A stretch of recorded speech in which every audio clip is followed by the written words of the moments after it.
नमस्कार दोस्तों, मैं देवेश शुक्ला आप सभी का स्वागत करता हूं आपके अपने YouTube चैनल पर। मित्रों, आज का जो है हमारा वीडियो होने वाला है वो स्नातकोत्तर सिंपल सी बात है कि एमए के, ठीक है, एमए के हिंदी विभाग के सिलेबस के ऊपर हम चर्चा करने वाले हैं। हिंदी विभाग के सिलेबस के ऊपर चर्चा करेंगे तो क्या क्या चीज़ें हम सब चर्चा करेंगे। तो सबसे पहले हम इसके स्ट्रक्चर के बारे में जानेंगे, स्ट्रक्चर के बारे में, फिर उसके बाद सिलेबस के बारे में हम डिटेल में चर्चा करेंगे एक एक प्रश्न पत्र के ऊपर, ठीक है।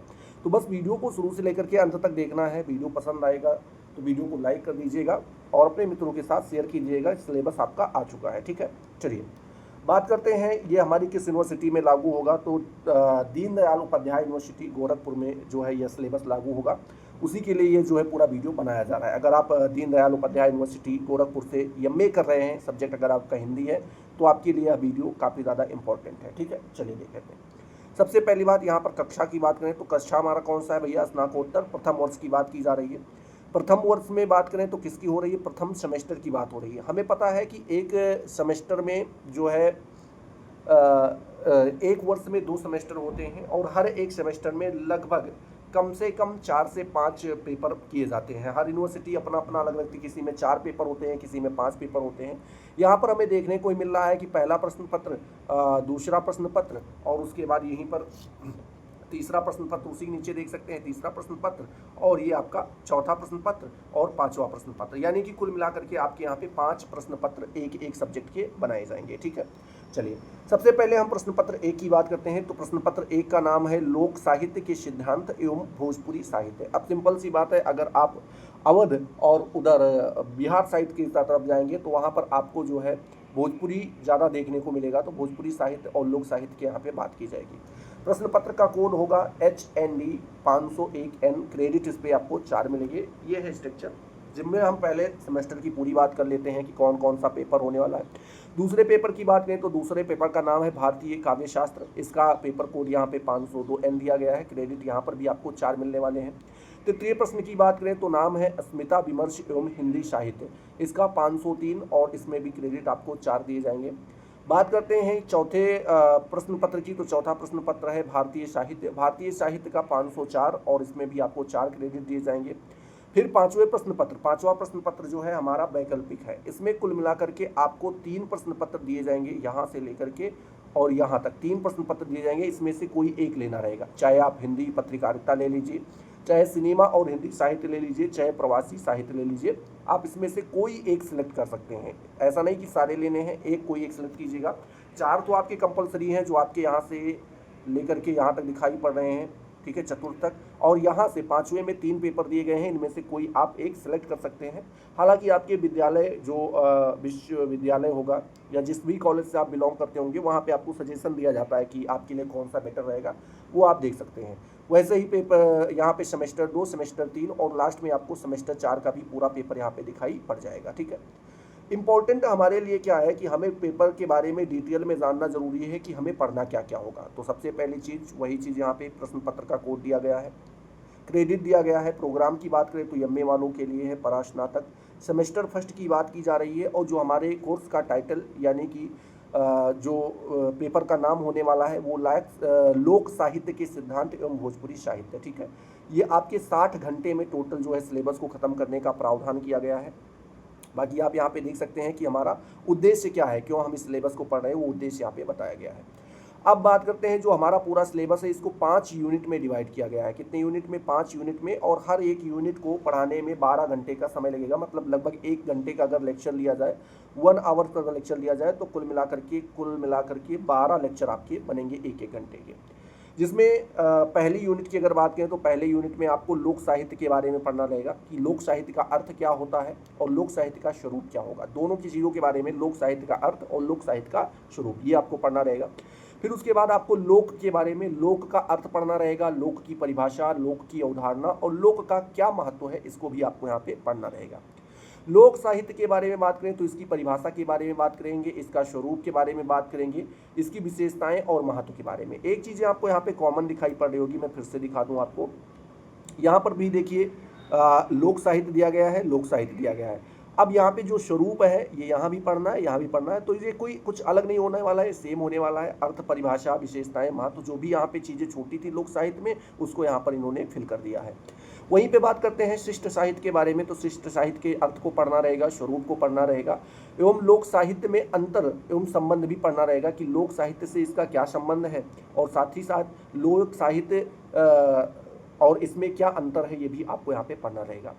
लोक संस्कृत में बात करते हैं तो लोक संस्कृत का अर्थ पढ़ना रहेगा, स्वरूप पढ़ना रहेगा, लोक साहित्य और लोक संस्कृत का अंतः संबंध, इन दोनों के बीच में कैसा संबंध है इसके बारे में भी आपको यहाँ पे पढ़ना रहेगा, और आपकी पहली यूनिट यहाँ पर 12 घंटों में समाप्त हो जाएगी।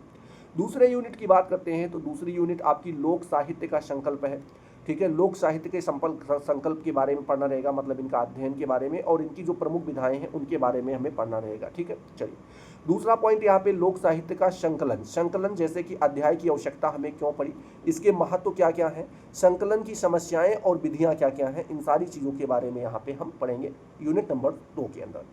लोक साहित्य की प्रमुख विधाएं कौन कौन सी हैं, जैसे लोकगीत, लोक गाथा, लोक कथा, लोक नाट्य, ठीक है। और इसके स्वरूप के बारे में, किसके स्वरूप के बारे में, लोक साहित्य की जो प्रमुख विधाएं हैं इनके स्वरूप के बारे में, इनके वर्गीकरण के बारे में और इनके महत्व के बारे में भी हम यहाँ पर पढ़ेंगे। साथ ही साथ यूनिट नंबर 2 के अंदर जो आखिरी टॉपिक हमारा होगा वो लोक साहित्य के अन्य रूप जैसे कि लोकोक्तियाँ, मुहावरे एवं पहेलियाँ, इनके बारे में भी हमको पढ़ना रहेगा। ये भी आपका 12 घंटे में पूरा का पूरा आपका यूनिट नंबर 2 समाप्त हो जाएगा। वहीं पे हम बात करते हैं यूनिट नंबर 3 के बारे में, तो यूनिट नंबर 3 आपके सामने दिया गया है। इसमें भोजपुरी के बारे में पढ़ना रहेगा कि भोजपुरी का नाम कैसे पड़ा, कौन कौन से क्षेत्रों में बोली जाती है और इसकी क्या क्या विशेषताएं हैं, इनके बारे में आपको पढ़ना रहेगा। साथ ही साथ भोजपुरी लोक साहित्य और भोजपुरी साहित्य के बारे में भी आपको पढ़ना रहेगा। इन दोनों के बीच में, जैसे भोजपुरी लोक साहित्य और भोजपुरी साहित्य के बीच में क्या अंतर है, इनके बीच में क्या संबंध है, ये दोनों चीज़ें आपको यहाँ पे पढ़नी रहेगी।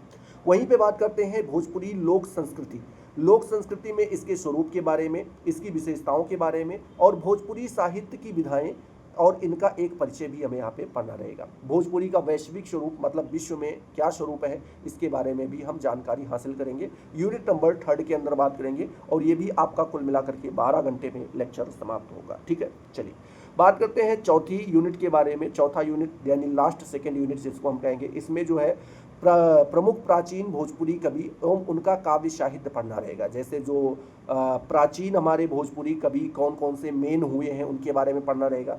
साथ ही साथ उनके काव्य साहित्य के बारे में पढ़ना रहेगा। गोरखनाथ, कबीरदास और लक्ष्मी सखी के बारे में आपको पढ़ना रहेगा। भोजपुरी साहित्य संचयन जैसे कि ये बुक का नाम दिया गया है, इसमें आपको मिल जाएगा, ये जो बुक है, ये बुक लिखी गई है, इसमें आपको मिल जाएगा, जिसका टाइटल होगा भोजपुरी साहित्य संचयन, ठीक है। इसके संपादक कौन कौन है, प्रोफेसर चितरंजन मिश्र जी हैं और प्रोफेसर विमलेश मिश्र जी हैं। इन दोनों ने मिलकर के इस किताब को लिखा है। इसको आप पढ़ेंगे तो ये सारी चीज़ें आपको यहाँ पे ऊपर वाली टॉपिक देखने को मिल जाएंगे, ठीक है। बात करते हैं आलोचना के बारे में पढ़ना रहेगा। आलोचना में क्या पढ़ना रहेगा, निर्धारित कवियों की अंतर्वस्तु, इनकी शिल्पगत क्या थी और इनकी वैशिष्ट्य और महत्व के बारे में भी यहाँ पे हमें पढ़ना रहेगा। प्रमुख आधुनिक भोजपुरी कवि एवं उनके काव्य के बारे में भी पढ़ना रहेगा। जैसे अभी हमने प्राचीन के बारे में पढ़ा, वैसे ही हम यहाँ पे आधुनिक, यहाँ पे आप देख सकते हैं आधुनिक भोजपुरी कवि के बारे में भी पढ़ेंगे। जैसे बाबू रघुवीर नारायण के बारे में, जिसको हम भटोहिया के नाम से जानते हैं, ठीक है।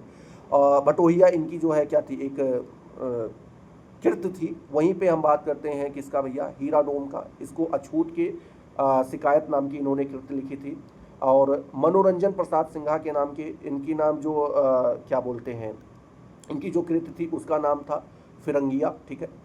और यहीं पे धरिक्षण मिश्र के बारे में, इनकी जो कवि थी वो थी भैया, कौना दुखे डोली में रोती जाति कन्या, ठीक है, जाति कन्या। मोती VA के बारे में पढ़ना रहेगा। सेमर के फूल इनकी जो है कृति रही है। और गोरख पांडे के बारे में इनकी जो कृति रही है वो 2 रही हैं, कौन कौन सी, जागरण और मैना, इन दोनों की, इन सभी के बारे में आपको यहाँ पे पढ़ना रहेगा। व्याख्या पढ़ना रहेगा, जैसे उपयुक्त निर्धारित कवियों से जुड़ी हुई जो व्याख्याएं हैं उनके बारे में भी यहाँ पे हमें पढ़ना रहेगा।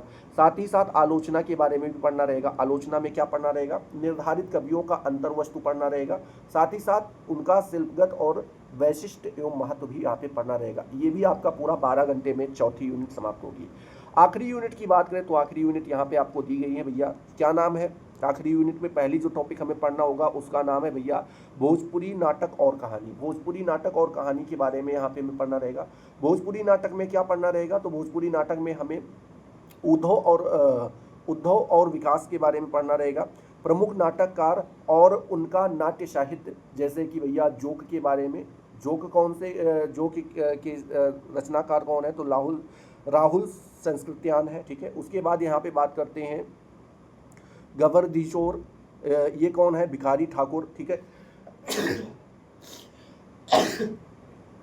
इस समय थोड़ा मौसम बदल रहा है, इस वजह से हमें लग रहा है थोड़ा जुकाम टाइप का हो गया है, ठीक है। आवाज़ में भी आपको चेंज लग रहा होगा। चलिए बात करते हैं भोजपुरी कहानी में हमें उद्धव और विकास के बारे में। इसका उद्धव कैसे हुआ, उद्धव मतलब उत्थान, सिंपल सी बात, और इसका विकास कैसे हुआ।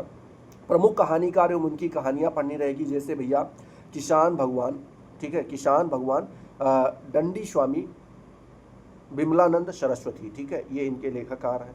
वहीं पे बात करते हैं मछली, इसके लेखककार कौन है, रामेश्वर सिंह कश्यप हैं, ठीक है।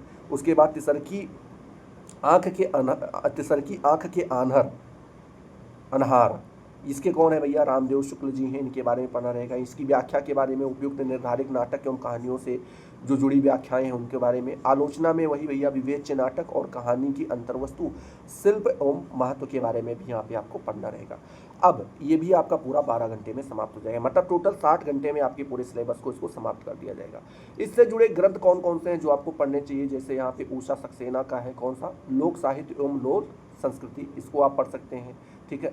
और इसका प्रकाशन 2007 में हुआ था, यहाँ पे आप देख सकते हैं। कृष्णदेव उपाध्याय की एक बुक आई थी जिसका नाम था लोक साहित्य की भूमिका, इसको भी आप 1957 में जो है प्रकाशित किया गया था, जिसे आप पढ़ सकते हैं। दिनेश्वर प्रसाद की एक बुक आई थी लोक साहित्य एवं संस्कृति, इसको भी आप पढ़ सकते हैं, 1973 में आई थी। ये सारी बुकें यहाँ पे आपको दी गई हैं जो आराम से आप पढ़ के और जो है देख सकते हैं। अब इसके आगे पेपर नंबर 2 के बारे में चर्चा की गई है, पेपर नंबर 2 के बारे में हम चर्चा करेंगे फिर अगले वीडियो में, क्योंकि वीडियो काफ़ी ज़्यादा लंबा हो जाएगा। अगर पेपर नंबर 2 का जो है आप चाहते हैं सिलेबस व्याख्यान, तो उसके लिए आपको कमेंट करना होगा, हम वहाँ पर आपको बता देंगे, ठीक है।